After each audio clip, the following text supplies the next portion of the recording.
On estime que plus de 80% de nos décisions quotidiennes sont prises sans réflexion consciente et dans ces moments-là, la logique n'a plus vraiment son mot à dire.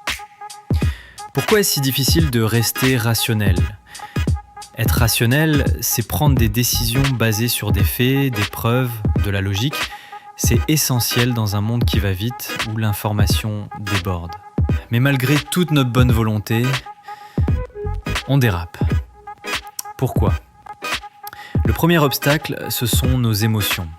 Quand on est stressé, en colère ou euphorique, on réagit avant même de réfléchir. Ensuite, il y a nos limites cognitives. Notre cerveau ne peut pas tout analyser, tout vérifier. Alors pour aller plus vite, il utilise des raccourcis mentaux. Et ces raccourcis sont souvent biaisés.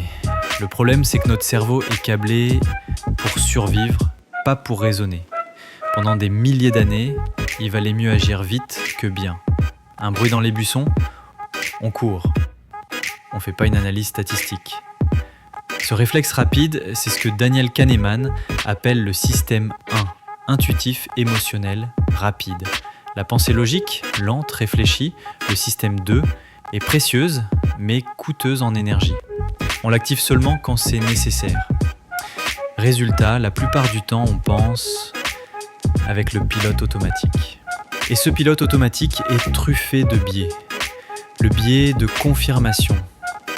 On ne cherche pas ce qui est vrai, mais ce qui conforte ce qu'on croit déjà, même quand on pense être objectif. Le biais de négativité. Une critique ou une mauvaise nouvelle nous marque plus que 10 bonnes. C'est une fonction de survie.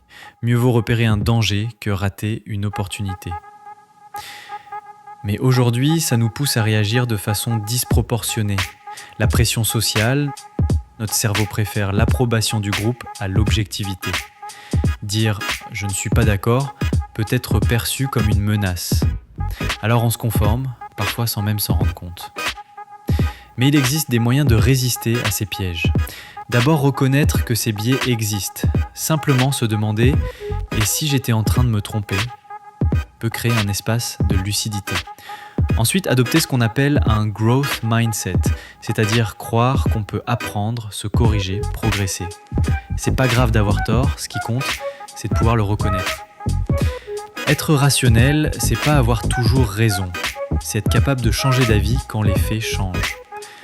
Enfin, créer une pause avant la réaction. Respirer, poser une question, reformuler. Parfois 5 secondes suffisent pour passer de la réaction à la réflexion.